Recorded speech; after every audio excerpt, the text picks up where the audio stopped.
Right now, someone is telling lies about you. They're sitting with people you care about, twisting your words, rewriting your history, and painting you as the villain in a story you didn't even know you were part of. And here's the devastating part. Some of those people are believing it. So the question isn't whether this is happening. The question is, what are you going to do about it? Listen, you need to understand something fundamental here, and it's this. When someone is systematically distorting reality around you, when they're painting you as the villain in a narrative they've carefully constructed, what they're actually doing is waging war against truth itself.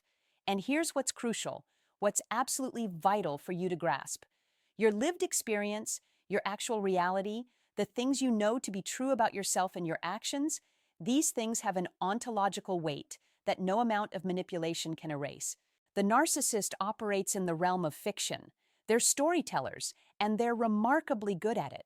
They'll take a fragment of truth, twist it 47 different ways, add emotional coloring that didn't exist, and present it to others as though they're the wounded party, the victim of your terrible behavior. And people believe it because the story is compelling, because it's delivered with conviction, because the narcissist has learned to weaponize vulnerability itself. But here's what you must remember. A lie, no matter how many times it's repeated, no matter how many people come to believe it, remains a lie. Your reality isn't just some subjective interpretation that's equally valid to their manufactured version. No, you were there. You know what you said, what you did, what your intentions were. You know the context they're deliberately stripping away. You know the provocations they're conveniently forgetting. This knowledge isn't nothing.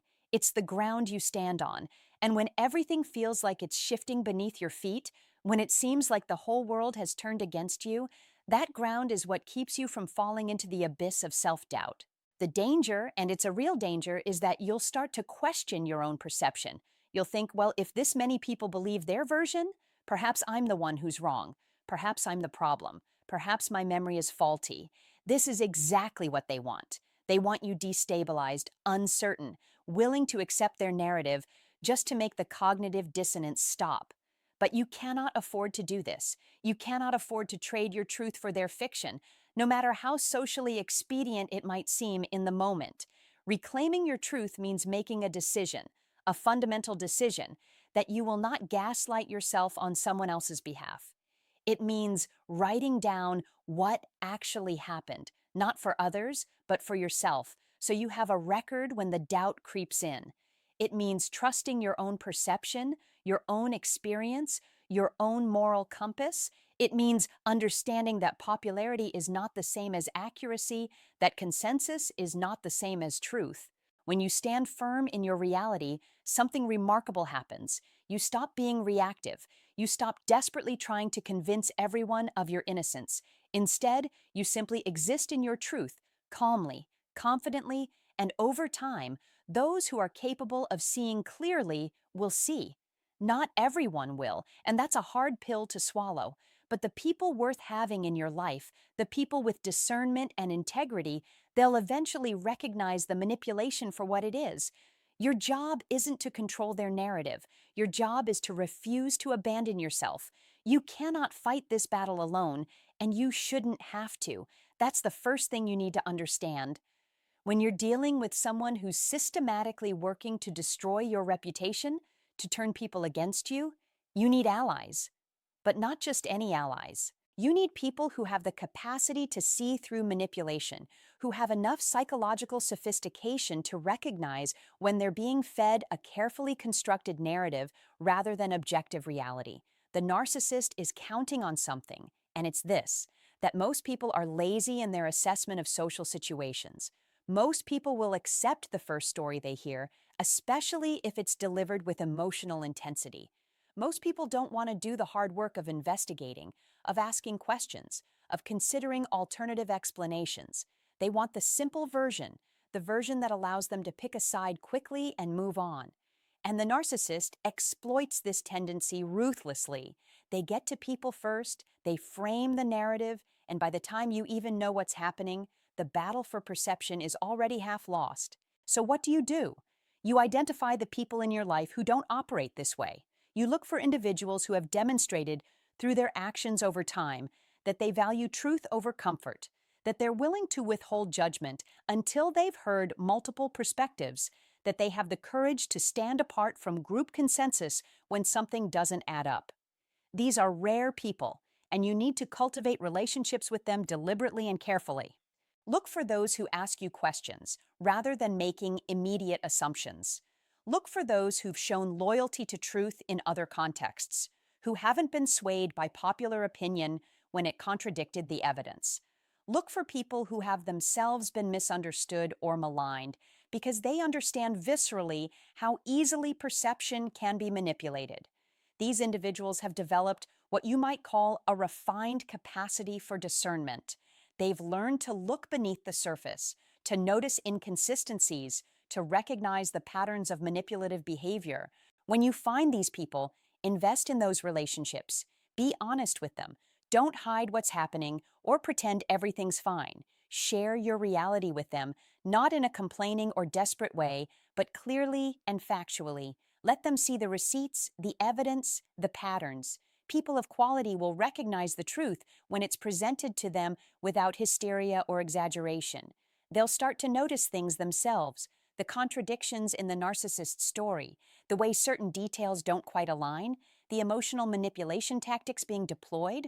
This circle becomes your anchor point. When the narcissist succeeds in turning others against you, and they will succeed with some people, you need to have a core group who knows better. These relationships serve a crucial function. They remind you that you're not crazy, that your perception is valid, that there are still people capable of seeing clearly.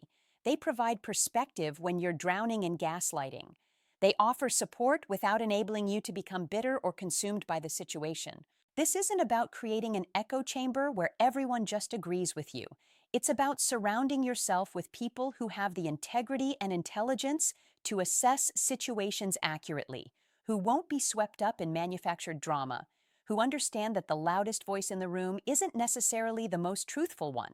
There's a terrible temptation when you're being slandered, when lies are being spread about you, to defend yourself loudly and repeatedly. You want to grab people by the shoulders and make them understand. You want to counter every false claim, correct every distortion, chase down every rumor, and set the record straight. And this impulse is entirely understandable. It's human. But here's what you need to grasp. This is exactly the reaction the narcissist wants from you. They want you frantic. They want you defensive. They want you looking unstable and obsessed. Because every time you frantically defend yourself, you actually reinforce their narrative that something is wrong with you. So what's the alternative? The alternative is something far more difficult, but infinitely more powerful. You continue living your life with integrity. You continue treating people well. You continue being reliable, honest, competent, kind. You let the pattern of your actual behavior stand in stark contrast to the fiction being spread about you. This requires an almost superhuman level of discipline because everything in you will be screaming to fight back, to explain, to justify, to make people understand. But you have to resist that urge. Think about it this way. The narcissist is spreading a story about who you are. They're saying you're unstable or mean or untrustworthy or whatever narrative serves their purposes. Now, if you respond by becoming frantic and defensive and constantly trying to control what people think, you actually start embodying some of those characteristics they're attributing to you. But if you remain calm, if you continue showing up as a person of integrity, if you keep your composure even when it's extraordinarily difficult, something fascinating happens. The gap between their story and observable reality becomes impossible to ignore. People aren't stupid. Not all of them anyway. They're watching. They're noticing. And when they see you handling difficulty with grace, when they see you treating even the narcissist with basic decency while they're actively trying to destroy you, when they see you continuing to be productive and kind and present, their cognitive dissonance starts working in your favor rather than against you. They start thinking, this doesn't match what I was told. This person doesn't seem like the monster they were described as. This approach requires faith, and that's the hard part. You have to have faith that truth has a weight to it, that reality eventually asserts itself, that character reveals itself over time. You have to trust that the people worth having in your life will eventually see through the manipulation, and the people who don't, well, perhaps they weren't your people to begin with. Quiet confidence doesn't mean you never defend yourself. There may be specific situations where a clear, calm statement of fact is necessary, but it means you're not desperate about it. It means you're not deriving your sense of self-worth from winning the court of public opinion. It means you know who you are, and that knowledge runs deeper than any lie someone else can tell. The narcissist thrives on drama, on chaos, on getting reactions. When you refuse to play that game, when you simply continue being who you are regardless of their efforts, you deprive them of the fuel they need, and more importantly, you preserve your own dignity and sanity. Here's what the narcissist understands about human psychology that you need to understand too. Most people are desperately dependent on external validation. Most people structure their entire sense of self around what others think of them, around whether they're liked, whether they're approved of, whether they're seen as good and acceptable. And this dependency, this deep need for social approval, is precisely the vulnerability the narcissist exploits. They know that if they can threaten your social standing, if they can make you afraid of losing people's good opinion, they can control you absolutely. So the question becomes, where does your sense of worth actually come from? If it comes primarily from other people's perceptions, then you're in serious trouble, because those perceptions can be manipulated, they can be poisoned, they can be turned against you through no fault of your own. And if your entire foundation rests on that shifting sand of public opinion, you'll find yourself willing to do almost anything to win approval back, including betraying your own truth, accepting false narratives about yourself, and eventually losing sight of who you actually are. This is the trap, and it's a profound one. You start making decisions based not on what's true or right, but on what will make people like you again. You start moderating your behavior, not according to your values, but according to what you think will repair your reputation. You become reactive, shaped entirely by external forces, and in the process, you hand over your autonomy to the very person who's attacking you. Breaking free means making a fundamental shift in where you locate your value. It means recognizing that your worth as a human being isn't determined by consensus. It's not up for a vote. It's not contingent on whether a particular group of people understands you or approves of you at any given moment. Your worth is intrinsic, and it's grounded in things that can't be taken from you. It's grounded in your intentions, in your efforts to live according to your principles, in your willingness to face reality honestly, in your capacity to learn and grow and take responsibility for your actual shortcomings while refusing to accept responsibility for fictional ones. This doesn't mean you become arrogant or dismissive of all feedback. That would be its own form of pathology.